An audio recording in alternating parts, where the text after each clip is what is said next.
Hello, citizens of YouTube land. Hey, It's your president and your VP, and we're back with episode 2 of the month of Halloween horror. This Supernatural edition. This time it's Rosemary's Baby. Quick note, we know that the director behind this film, Roman Polanski, is human garbage. But for this review, guys, we're just separating the art from the artist. Which was released June 12th, 1968. Was produced for a budget of $3.2 million, and it made $33.4 million worldwide, making it a box office success. Yep. As previous stated, it was directed by Roman Polanski. It stars Mia Farrow and John Cassavetes and Ruth Gordon. Those are your primary actors and actresses in the film, as Mia Farrow plays Rosemary, of course, and John plays her husband, and Ruth is the old Minnie. Yeah. Anyways, the film is actually currently a part of the Library of Congress. Yeah. It's part of the National Film Registry by the Library of Congress for being culturally, historically, or ethically significant. And it has it had numerous Academy Award and Golden Globe nominations. It won numerous awards by different. Ruth Gordon actually won the Academy Award for Best Supporting Actress in the film. So, but let's get right into this, guys.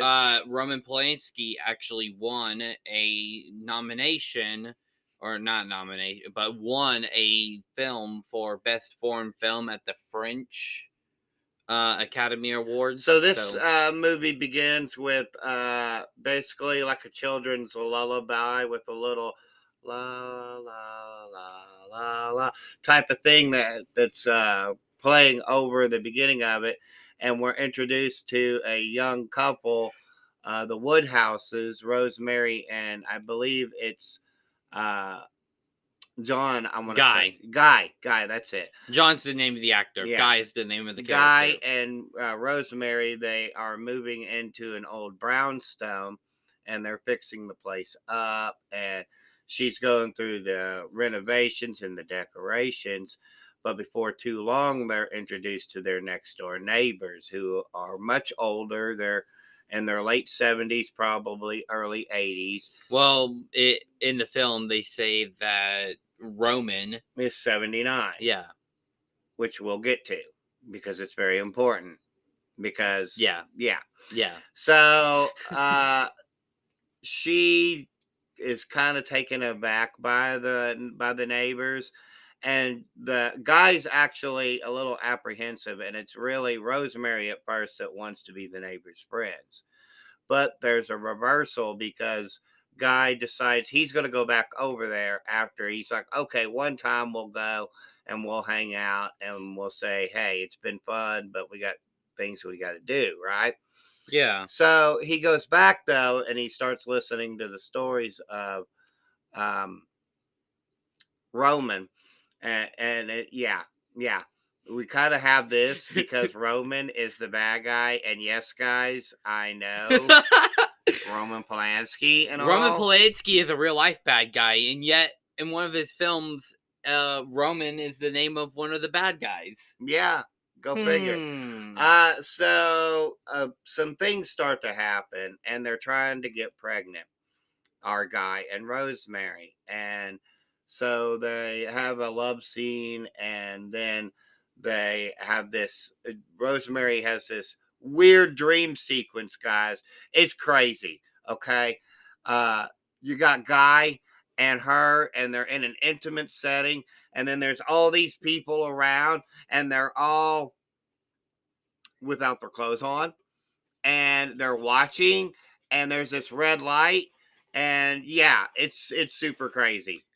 Basically what, and then like there's the satanic, and so okay, and so the deed happens, And I know, guys, because we're hitting you guys with It's something like weird. really crazy right away. So basically, But the satanic cult, because that's what they are in the movie, the satanic cult is like around them, and apparently her husband gets possessed by like the devil or something like that, yeah, and then the devil straight up just and he straight up does the thing with does Rosemary, and then Rosemary wakes up and she she. has scratches all over her body, and her husband tells her. No, get this. Her husband tells her he's like, "Oh, you had too much to drink last night and all that."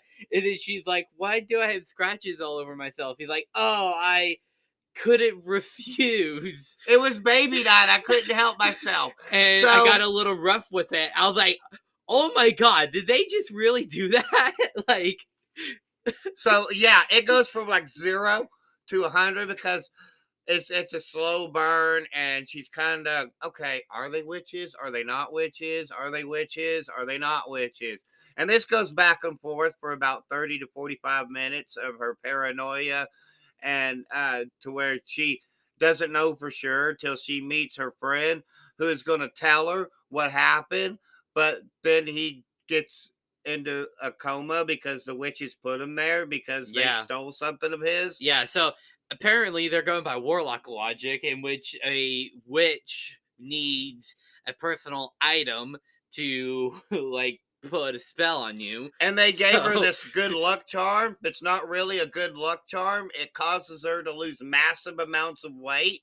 And she has, during her pregnancy, the first 6 months are nothing but pain constantly. And it's all because she's wearing this good luck charm. And the good luck charm is apparently filled with tannis root, which is actually devil's pepper, which is actually a super poisonous fungus. actually, it's a super poisonous plant. It's not a fungus. Yeah. But in the movie, they imply that it's a fungus. Yeah. So, anyways, all this happens and stuff, like, and her, like I said, her friend is about to tell her, "Yo, these people are actually Satanists." And yeah, all that happens, and he like becomes conscious, and he tells them, "Hey, make sure you um give her this book." And the title of the book is actually an anagram, which says "all them witches." Yeah. All them lame witches, I Yeah. think. No, it's "all them witches," and then she like puts it in there, and it says "Howl's Hell Fact" Yeah. is the anagram, which doesn't make sense at first, but then later on she then finds a another anagram of Stephen Mikado, in which then she like rearranges it, and it turns out it's actually Roman, the super evil satanic cult leader. Mm-hmm. It was the anagram for it, and we were like, "What?" Castavetes, Roman Yeah. Castavetes.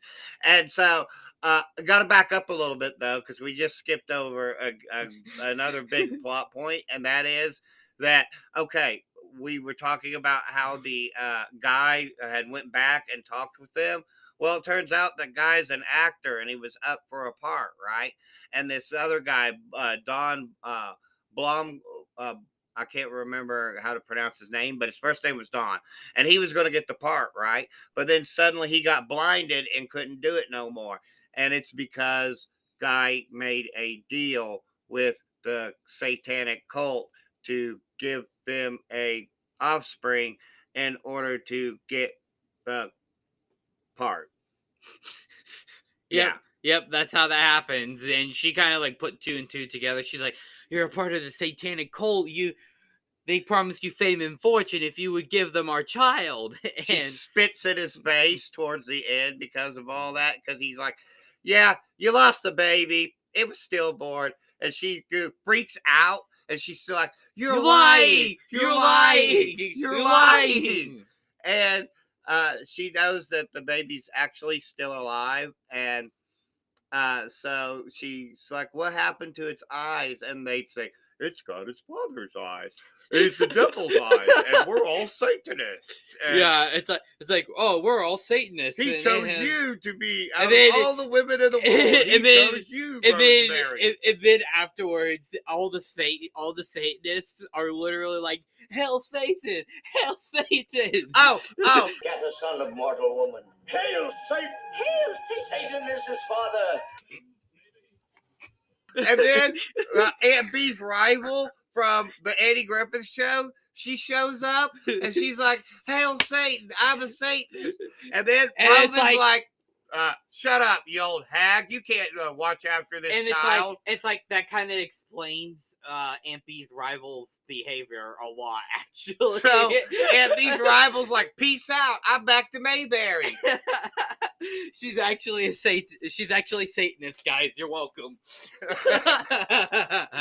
I know we're having a lot of fun, but in all jest, guys, this movie is crazy. If you've never seen it before, you should check it out. Rosemary's Baby does have an R rating, so yeah, there was smoking, drinking, there's nudity, there's violence, there's so language. Parents, of course, as always, screen it ahead of time. And based upon our review alone, you're probably going to be like, parents out there, you're probably going to be like, not for my child. But so yeah, it turns out though that she wasn't paranoid after all, and as we said, that it was all a big plot in order to father the spawn of Satan. And they missed she missed a perfect opportunity, because I was watching the film and I was making the connection, and I was like, wait a second, what if, because Damien's mom at the beginning of The Omen dies. Yeah. And I was like, what if that the baby from Rosemary's Baby is actually Damien from The Omen? You could make that kind of fair assumption, I suppose. But it is wonderfully shot movie too, and the actors and actresses, despite sometimes being laugh out loud funny, some of the performances, because Satan, yeah, it is a very good acted movie. I really hope we don't get the movie. by YouTube. There were incredible pan out shots, and Roman Polanski, despite being who he is, guys, was using like the one shots that we all know in movies today. He was doing this back in the 60s. So he's kind of deserves some credit. I'm not condoning what he did, but for his filmmaking accomplishments, he deserves some credit for the techniques and the visions that he had for the movies of his time. I agree with that. Like, one of my favorite films actually is called The Pianist, which is another Roman Polanski film, and it is a super good it's a super good film from World War II. That being said, final rating for this one, I have to give it a 5 out of 5. What say you? I also have to give it a 5 out of 5. Guys, it's Rosemary's Baby. I mean, everybody knows Rosemary's Baby. And it's so over the top. It actually really is. I was surprised because it had been so many years since I'd seen it. Just how over the top and silly and fun and crazy and creative the movie is. I think you're not really going to find anybody else that will describe it kind of like that. But guys, seriously, all the things that happen in it, you're going to have an absolute riot of a time. Go out, check it out. Of course, we actually had to rent this one, so you may have some difficulty finding it on streaming services. Actually, if you have Paramount Plus, you're able to watch it on Paramount Plus, because this is a Paramount film, which already signifies my belief that Paramount can literally do no bad movie, and even their semi bad movies are still considered to be one of the greatest movies of all time. For those of you out there who are dinosaurs, such as the president here, you can find the movie on VHS. It's also available on DVD. And Blu-ray. On Blu-ray. 4K. I believe they just released it on 4K Ultra. And if you want to go back into the way back time machine, you can probably find it on Betamax for those of you who are even a little bit older than Dirt. See, I'm just as old as Dirt, so I'm not older than Dirt. So, so actually, kind of experimenting a bit on how we do hints of what the next movie is going to be. Unfortunately, it's not on our lovely poster here. But before we get into that, Oh. we've already done our rating, so we have to kind of go through the outro as well, guys. You know how it works. So, as always, if you've seen Rosemary's Baby and you believe that it is the worst supernatural horror film of all time, then clearly you have not. Then clearly you've never seen our next review. Paranormal Freaking Activity. Perfect, right? Yeah. Next one up, guys, is going to be Paranormal Activity. I couldn't help myself. But hey, I'm sorry. But hey, just remember, as always, we're just two idiots with a digital camera. Our opinions do not matter, except they actually do, because we have a YouTube show, except they actually don't. So, having said all that, of course, guys, it's already been given away, so stay tuned, where next time it's going to be Paranormal Activity. So, having gotten that out of the way. And then after that is going to be Evil Dead 2, and then Evil Dead, or not Evil Dead, Army of Darkness. So, getting that out of the way, though, and having said all that, of course, guys, as always, stay tuned for all that we have, everything coming up that we promoted, of course. You guys probably getting a little sick of it. So, we'll just end it with... Real quick, check out the gaming channel, guys. We're currently doing Ghostbusters, the video game, and the Quarry, which we're going to be working on some of that after this video is done. So it may be already done and uploaded by the time you guys see this video. Or, yeah. So perhaps. There you go. But yeah, guys. So there's only one thing left for us to do, and of course, and that's how we do these things that we always do. And that, of course, is peace and love from Denny and Son. Bye.